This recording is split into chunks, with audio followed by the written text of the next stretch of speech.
नमस्कार। ये है रेडियो हिंदुस्तान और मैं हूँ आपके साथ आरजे अंजू। रेडियो एंटरटेनमेंट में आज हम बात करेंगे उस खूबसूरत दीवा की जिसे लोग बदसूरत बतख बुलाते थे। मैं बात कर रही हूँ the beautiful Bollywood actress, evergreen actress Rekha ji की। रेखा ने बदसूरत बतख बुलाने वालों के मुंह पर जड़ा था तमाचा और ऐसे बनी वो खूबसूरत दीवा। रेखा बॉलीवुड की अनुभवी और बेहतर और बहुत ही खूबसूरत अभिनेत्री है। लेकिन एक समय ऐसा भी था जब फिल्म इंडस्ट्री के लोग उन्हें अगली डकलिंग कहकर बुलाया करते थे। ऐसी बातें इनके दिल को तार तार कर देती थी। रेखा को अपने अभिनय करियर की शुरुआत में सांवले रंग के कारण अक्सर अनदेखा किया जाता था, लेकिन जब अपने एक्टिंग स्किल्स के दम पर उन्होंने एक मुकाम हासिल कर लिया तो आलोचकों ने उन्हें अगली डकलिंग यानी कि बदसूरत बतख कहकर बुलाना शुरू कर दिया। अगली डकलिंग का विस्तृत अर्थ होता है एक ऐसा व्यक्ति जो अपने परिवार में पहले बहुत बुद्धू और निकम्मा समझा जाए, लेकिन बाद में वो अपने हुनर से प्रभावशाली और योग्य बन जाए।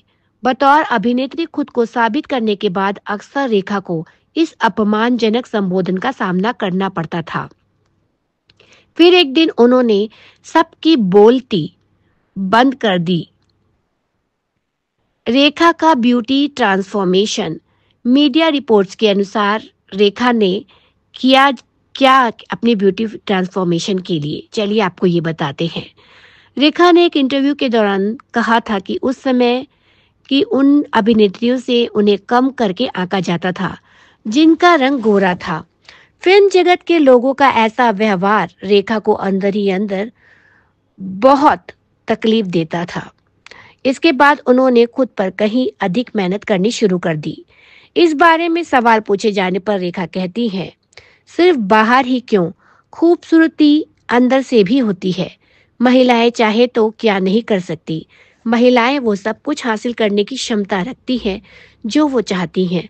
अगर आप चाहती हैं कि आपको एक कंप्लीट ब्यूटीफुल वुमन बनना है तो सिर्फ बाहरी सौंदर्य नहीं बल्कि आंतरिक सुंदरता को निखारने पर भी ध्यान देना चाहिए।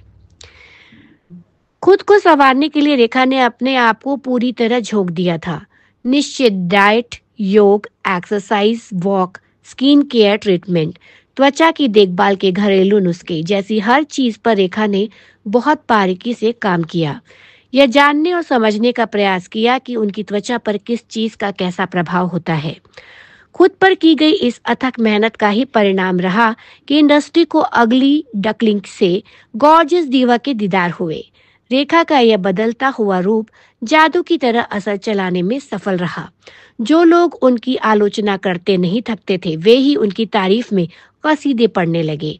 ये समाज का वो रवैया है जिसे इस तरह बयां किया जाता है, उगते सूरज को सब सलाम करते हैं। एक बार जो रेखा का रूप निखरा है उसने आज तक लोगों को अपना दीवाना बना रखा है। आज भी, यानी कि इस उम्र में भी रेखा इतनी हसीन लगती है कि टॉप एक्ट्रेस की चमक उनके सामने फीकी पड़ जाती है। आखिर इस ग्लो और स्किन टाइटनिंग के लिए रेखा क्या करती हैं? तो हम चलिए आपको बताते हैं। रूप और सेहत दोनों को निखारने के लिए रेखा आयुर्वेदिक नियमों का पालन करती है।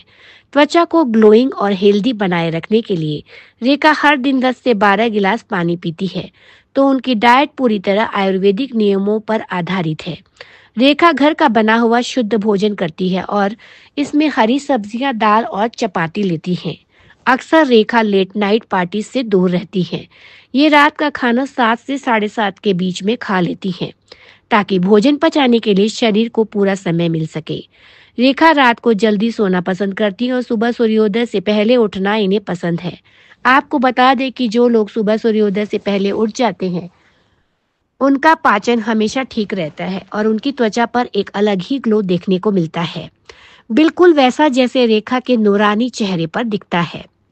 स्किन केयर के लिए रेखा बेसन, हल्दी, दही और मलाई का उपयोग करना पसंद करती हैं। अपने बालों की देखभाल के लिए रेखा उनमें नियमित रूप से ऑयलिंग करना पसंद करती है। इसके लिए ये शुद्ध और ऑर्गेनिक ऑयल पर ही अधिक भरोसा करती है। नारियल तेल, सरसों तेल, बादाम का तेल, आंवला पाउडर इत्यादि रेखा के पसंदीदा हेयर केयर नेचुरल प्रोडक्ट्स हैं। इसके साथ ही रेखा पूरी तरह ऑर्गेनिक हेयर मास्क भी अपने बालों पर लगाना पसंद करती है, जो चने की दाल से तैयार किया जाता है। इस पैक को बनाने के लिए दाल को रात भर दूध या पानी में भिगोकर रखा जाता है और सुबह पीसकर पेस्ट तैयार करके बालों में लगाया जाता है। रेखा अपने सुंदर और घने बालों का सीक्रेट भी यही मानती है। तो आज के लिए रेडियो एंटरटेनमेंट में इतना ही। मैं आपसे फिर मिलूंगी जल्दी ही बॉलीवुड का कोई नया किस्सा लेकर। तब तक के लिए स्टे ट्यून्ड विथ अस। नमस्कार। रेडियो हिंदुस्तान।